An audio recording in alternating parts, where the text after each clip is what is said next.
What's up, my comrades out there? Hey, if you guys want to be a truck driver and to go to a truck driving school, let me tell you something.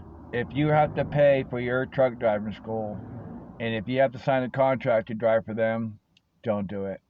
You can find some truck driving companies out there will pay for your schooling, and you don't have to pay them back. Um, you know, um, Not everybody can be a truck driver. Um, I've been driving for about 7 years now, and I like to train people once in a while, but then again, you get these new rookies on here and then think they know everything, and eventually you probably just not be a truck driver. But simple things. Um, Three rules: don't speed down the mountains, and don't take a risk while you're behind that wheel. There's some good companies out there. Yellow Freight has a good academy school, and check them out.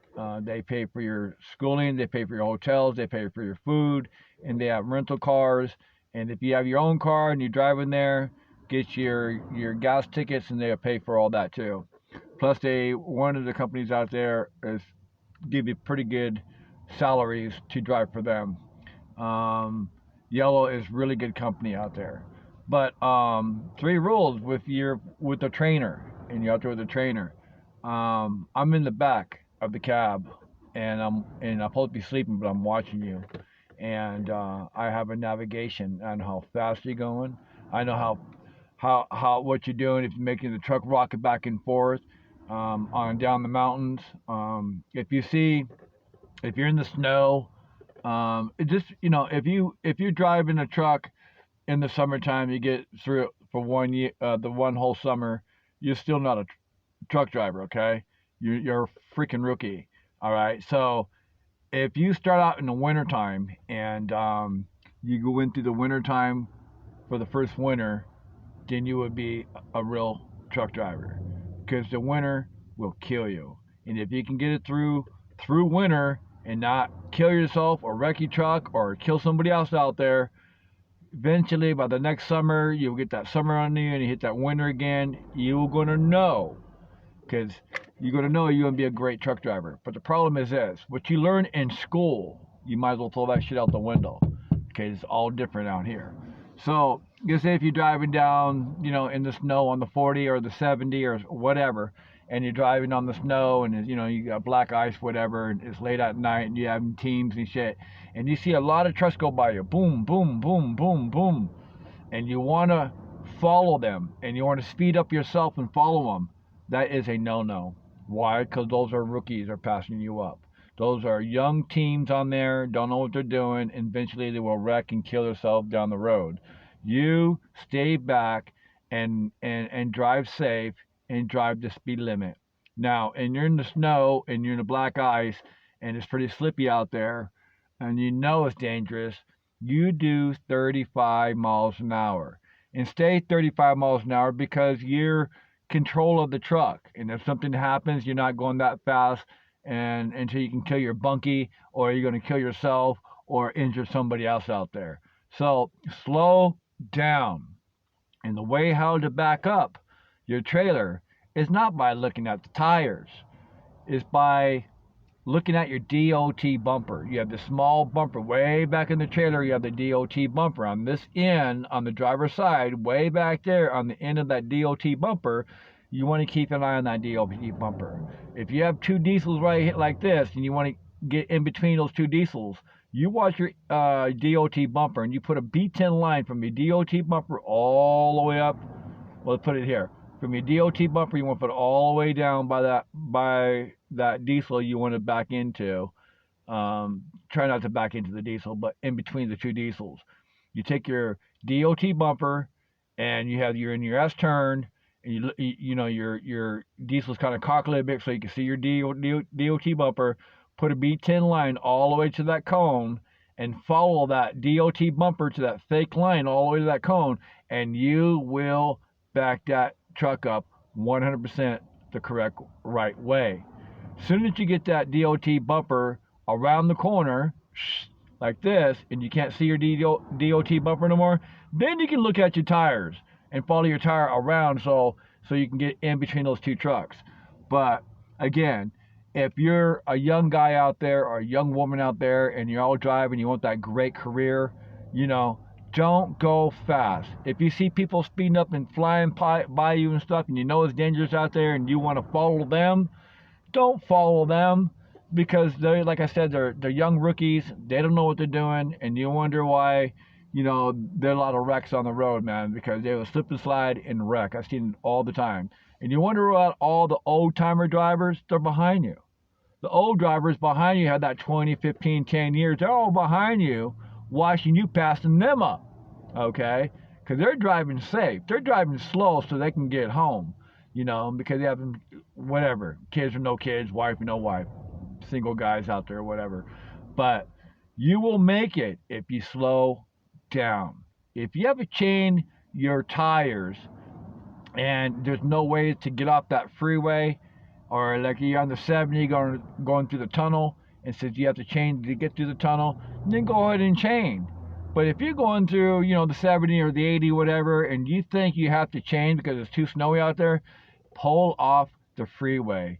Get off the off ramp and find a safe place to drive, safe place to park. Don't park inside the freeway, okay? And don't park on off ramps on the freeway. It's a no-no. Find your place. If you have to change, pull over. If you see a sandstorm and it's really thick, just pull over. Just pull over off the off ramp, get off the freeway, and go for the safe place and park until that sandstorm flies by. And if you catch yourself into a big, deep, deep, deep fog, and fog kills a lot of people, and you got 10, 20, 30 feet in front of you and you can't see no more, it's time to get off the road. Don't stay on the freeway. Don't try to follow a car because you think you see the little red lights behind the tail lights. Those tail light fogs just go bloop, they're gone. You know, you don't know where that person went. You're just thinking yourself, if somebody wrecked, and usually, you know, if there are people going through the fog, they're going to wreck in front of you. And if you're in that truck, you're going to come up through that fog and you ain't going to see nothing. You're going to crash right into them. You're going to plow right into them. So do yourself a favor. Slow down. Watch yourself, your speed. 35 miles an hour on the slippery or just snowy Ohio, Pennsylvania, all that type of stuff out there. Slow down on the freeway. 35 miles an hour and get there. You will get there safe and you guys be okay. But like I said, don't let, you know, you get on the website or the internet and you find some trucking schools out there and you have to, you know, put your house up and give them $8,000, $10,000 to go to school. Don't do that. Don't let them suck your blood out of your neck, okay? Find someplace like, you know, like I said, Yellow Trucking. They have a great school out there and they will pay for everything. But again, just watch out for you guys yourself out there.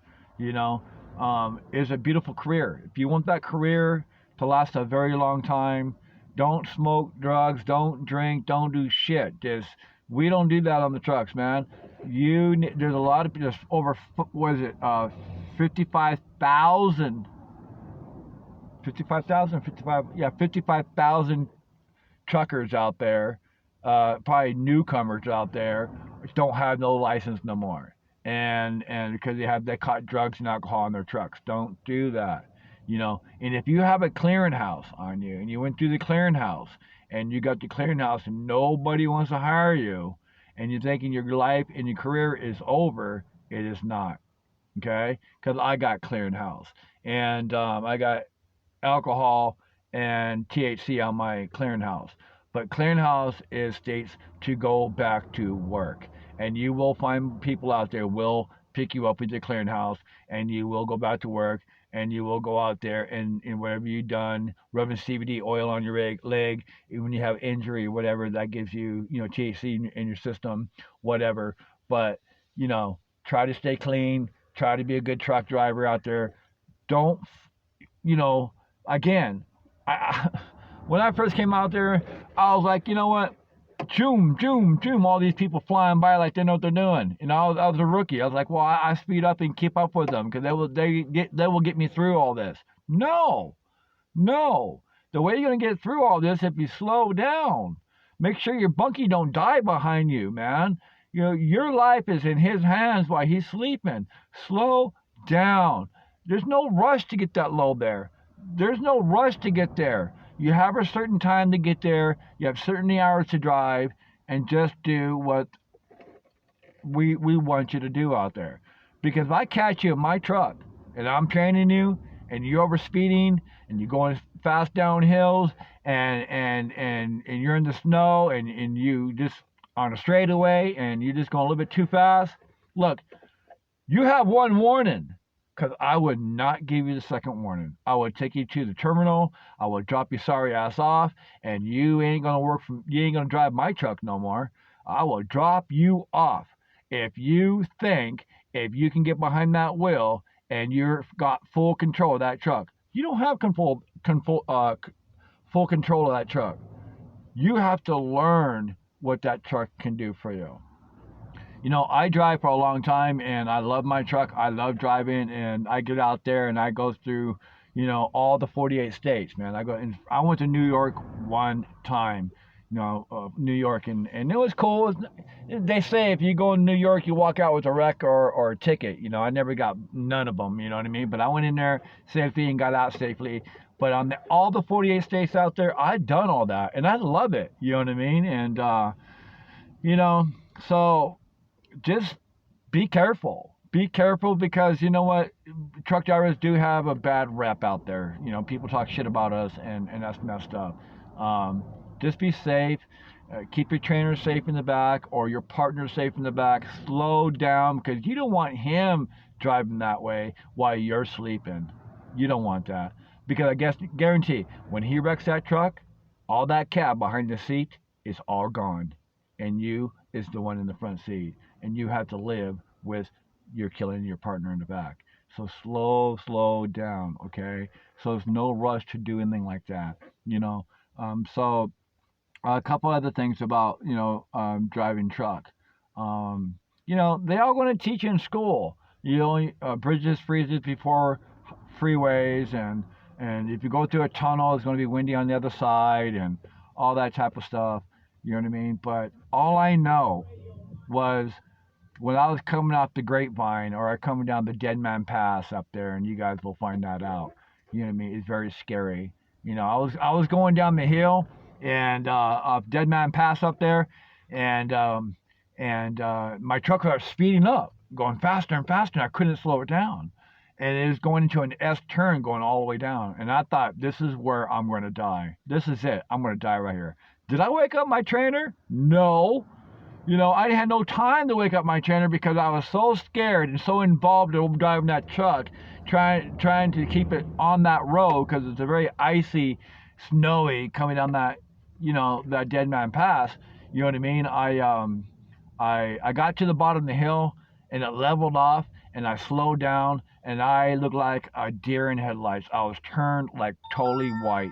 So guess what, man? I woke up my trainer after that, and I go, dude, you're driving. He goes, hey, you still got, 10 hours to drive. I said, I ain't driving, dude. I'm done. I thought I'm going to die right here coming up this hill, dude. He goes, why didn't you wake me up? I said, I didn't have enough time to wake you up. You know what I mean? So things like that does happen in life, man. So slow down. Yes, they say don't use your Jake brake, in the ice and the snow, because, you can jackknife, you can do all. It's all true. It's all true. You know what I mean? But I do use my Jake brake just a little bit, you know what I mean, just to keep my truck level. But again, for driving so many years, you would know how your truck perform. So again, slow down there. Slow down. Don't chase after people if they fly by you, like they know what they're doing, and you can follow them and they get you where you need to go. Don't do that. You know what I mean? And and stay safe for people who drive those little cars, and we call them four-wheelers, and stay safe for yourself, because all we got, man. Once you get that license and that career, your life will change. You can live anywhere you want to live and go where you want to go. You have a good bank account and good money. And give you not just 1 year and go out and buy yourself a truck. Don't do that. No.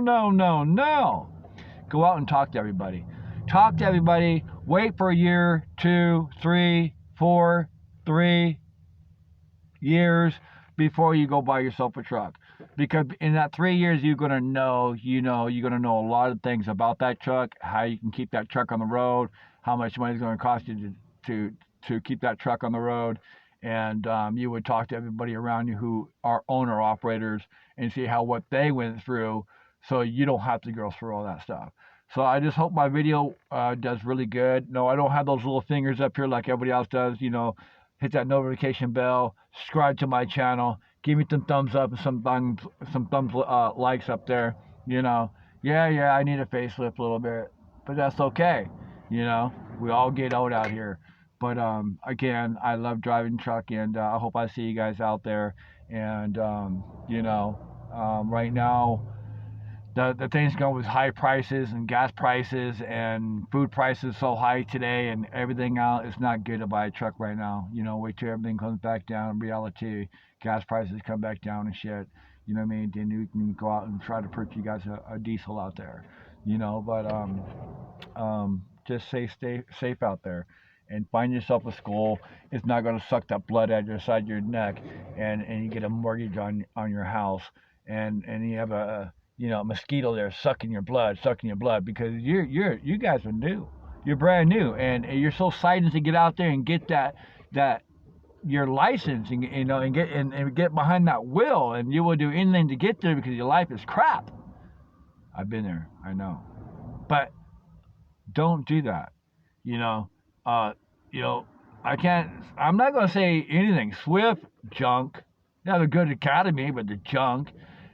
CRST, junk. Express, junk. A lot of these big truck drivers companies out there are screwing a lot of people, man. And watch out. Don't buy a truck. Again, don't buy a truck in the company.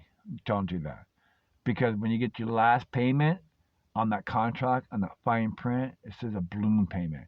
And that balloon payment can be between $40,000 and $50,000 extra what you think about you're going to owe on that truck.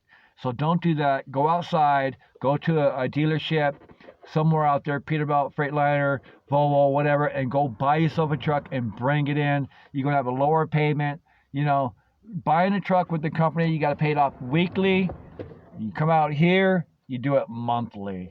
So it's a lot better to do it out here. So I hope I gave you guys some good advice out there, what you need to do.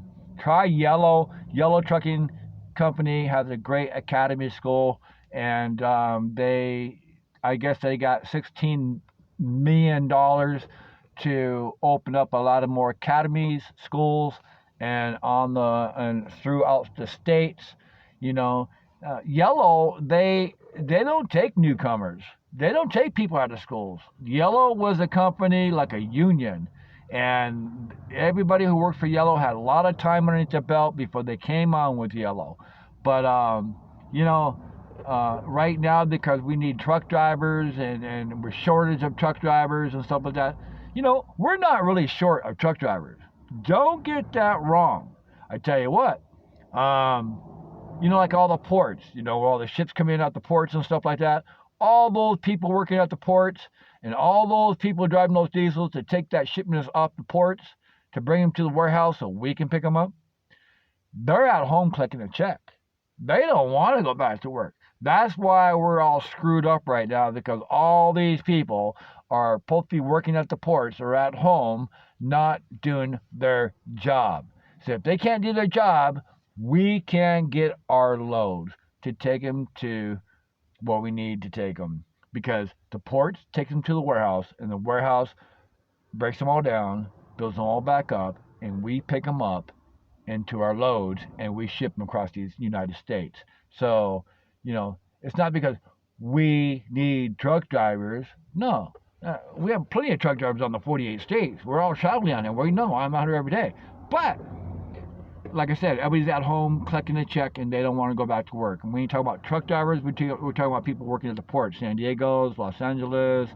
One port is kind of slow down too, but it's up. It's Florida.